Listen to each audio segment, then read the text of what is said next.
রাজবাড়ীতে বিভিন্ন ধরনের পশু, পাখি, প্রযুক্তি ও পণ্য প্রদর্শনীর মাধ্যমে জাতীয় প্রাণী সম্পদ সপ্তাহ ও প্রদর্শনীর উদ্বোধন হয়েছে। বিস্তারিত থাকছে শিমুল পারভেজ টিটুলের প্রতিবেদনে। দেশীয় জাত, আধুনিক প্রযুক্তি, প্রাণী সম্পদে হবে উন্নতি, এই প্রতিপাদ্য নিয়ে প্রদর্শনী করা হয়। আজ বুধবার রাজবাড়ী সদর উপজেলা প্রাণী সম্পদ দপ্তর প্রাঙ্গণ থেকে প্রাণী সম্পদ সপ্তাহ ও প্রদর্শনী উপলক্ষে একটি র্যালি বের করা হয়।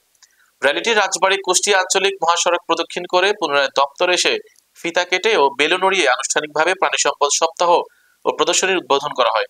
পরে অতিথিরা স্টলগুলো পরিদর্শন করে আলোচনা সভায় মিলিত হন। জেলা প্রাণী সম্পদ কর্মকর্তা ডাক্তার প্রকাশ চন্দ্র বিশ্বাসের সভাপতিত্বে প্রধান অতিথি হিসেবে উপস্থিত ছিলেন জেলা প্রশাসক সুলতান আক্তার। বিশেষ অতিথি হিসেবে উপস্থিত ছিলেন civil surgeon doctor SM. Masud, জেলা মৎস্য অফিসার মোহাম্মদ মাহবুবুল হক, অতিরিক্ত পুলিশ সুপার শামসুল হক, সদর উপজেলা নির্বাহী অফিসার মারিয়া হক সহ আরো অনেকে।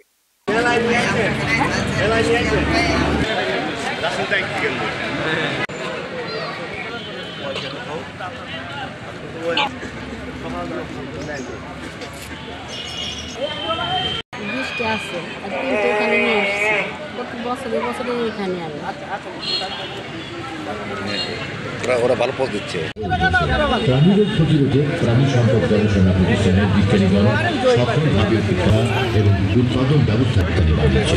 রিপোর্টের তথ্য অনুযায়ী 2024-25 অর্থ বছরে পৃথিবীর বিভিন্ন দেশে প্রাণী ও প্রাণীজাত পদ্ধতির তৈরি আর কোনো স্বপ্ন নয়।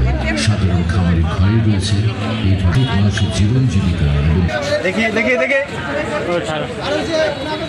আমি একটু ফলো করি মাঝে মাঝে যে সফল মানুষ, এক সফলতা মানে কিন্তু এইটা না যে একদম আমি ডিসি হয়ে গেলাম, এখানে বক্তব্য দিলাম, শুধু আমিই সফল তা কিন্তু না।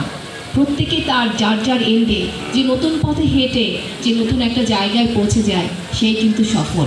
এই যে উদ্যোক্তাটি এই যে শৌখিন মুরগি পালন করে তিনি যখন এইখানে দাঁড়িয়ে গর্বের সাথে বলছিলেন যে বাংলাদেশের এমন কোনো জায়গা নাই যেখানে তার এই যে মুরগিগুলো বা তার কাছ থেকে সাজেশন নেই, কিন্তু সফলতা।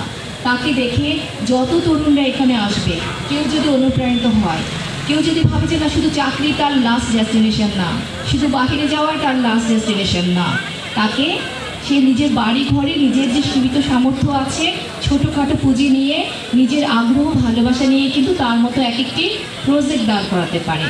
আমরা দেখেছি কি সুন্দর ভেড়া পালন করেছে। ডানে দেখলাম একজন খামারি বলছিল দাঁড়িয়ে দাঁড়িয়ে যে খাবারের অনেক মূল্য, ব্যাপারটা দেখলাম।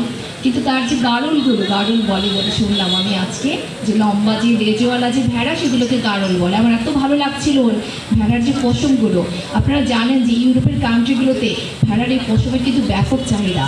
ভেড়ার এই যে পশমের যে ড্রেসগুলো ওখানে অনেক এক্সপেন্সিভ, এবং ভেড়ার কিন্তু ফ্যাট মানে চর্বির পরিমাণটা কিন্তু কম, যে কারণে ভেড়ার মাংস কিন্তু ব্যাপক প্রচলন।